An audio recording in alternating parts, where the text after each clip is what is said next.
اعوذ باللہ من الشیطان الرجیم بسم اللہ الرحمن الرحیم۔ مولا کائنات حضرت امیر المومنین علی ابن ابی طالب علیہ السلام کے مجموعہ کلام نہج البلاغہ کے پہلے باب کا خطبہ نمبر 99 اور اس کا 7واں حصہ۔ اور ان آوازوں کا سننے والا ہے جن کو کان لگا کر سننے کے لیے کانوں کے سوراخوں کو جھکنا پڑتا ہے، اور چیونٹیوں کے موسم گرما کے مسکنوں اور حشرات الارض کے موسم سرما بسر کرنے کے مقاموں سے آگاہ ہے۔ وہ پسر مردہ عورتوں کے درد بھرے نالوں کی گونج اور قدموں کی چاپ کا سننے والا ہے، اور سبز پتیوں کے غلافوں کے اندرونی خولوں میں پھلوں کے نشو نما پانے کی جگہوں اور پہاڑوں کی کھوؤں اور ان کے نشیبوں اور وحشی جانوروں کی پناہ گاہوں اور درختوں کے تنوں اور ان کے چھلکوں میں مچھروں کے سر چھپانے کے سوراخوں اور شاخوں میں پتیوں کے پھوٹنے کی جگہوں اور سلب کی گزرگاہوں میں نطفوں کے ٹھکانے اور زمین سے اٹھنے والے ابر کے ٹکڑوں اور آپس میں جڑے ہوئے بادلوں اور تہ بتہ جمے ہوئے ابروں سے ٹپکنے والے بارش کے قطروں سے باخبر ہے، اور ریگ بیابان کے ذرے جنہیں بعد بگھولوں نے اپنے دامنوں سے اڑا دیا ہے، اور وہ نشانات جنہیں بارشوں کے سیلابوں نے مٹا ڈالا ہے اس کے علم میں ہیں، اور ریت کے ٹیلوں پر زمین کے کیڑوں کے چلنے پھرنے اور سر بلند پہاڑوں کی چوٹیوں پر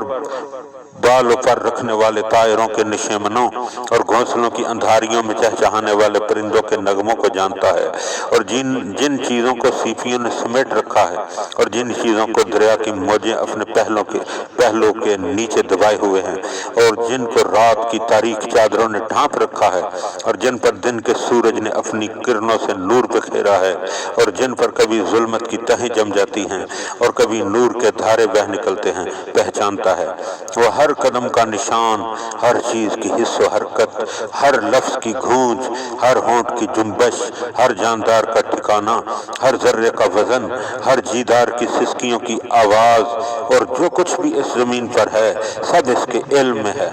وہ درختوں کا پھل ہو یا ٹوٹ کر گر جانے والا پتا، یا نطفے یا منجمد خون کا ٹھکانہ اور لوتھڑا، یا اس کے بعد بننے والی مخلوق اور پیدا ہونے والا بچہ، ان چیزوں کے جاننے میں اسے کلفت و تعب اٹھانا نہیں پڑی، اور نہ اسے اپنی مخلوق کی حفاظت میں کوئی رکاوٹ درپیش ہوئی، اور نہ اسے اپنے احکام کے چلانے اور مخلوقات کا انتظام کرنے سے سستی اور تھکن لاحق ہوئی، بلکہ اس کا علم تو ان چیزوں کے اندر تک اترا ہوا ہے،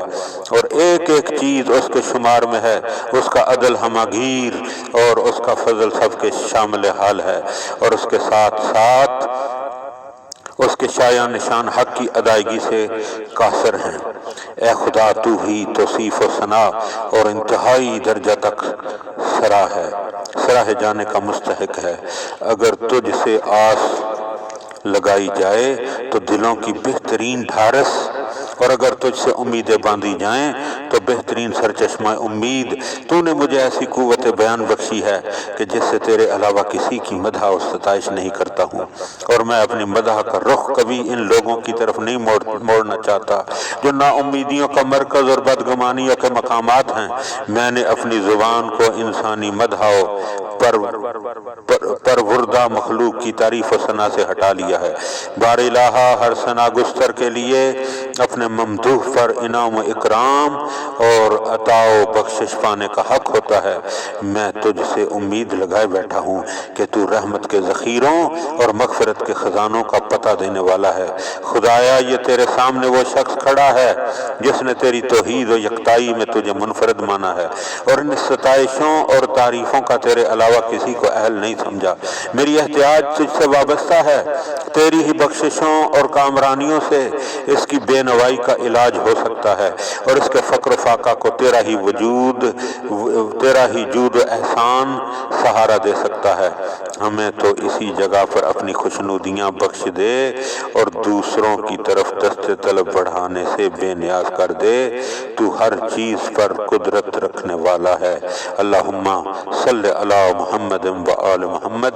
مومنین، مولا کا یہ خطبہ اشباح کے نام سے مشہور ہے کہ جس میں مولا نے اللہ کی اس طرح توصیف و تحمید کی ہے کہ انسان کی عقل جو ہے وہ دنگ رہ جاتی ہے۔ وہ الفاظ استعمال کیے ہیں، اور خداوند عالم کی بارگاہ میں دعا ہے کہ خداوند عالم ہمیں ان لفظوں کو سمجھنے اور ان کی طرف متوجہ ہونے کی توفیق عطا فرمائے۔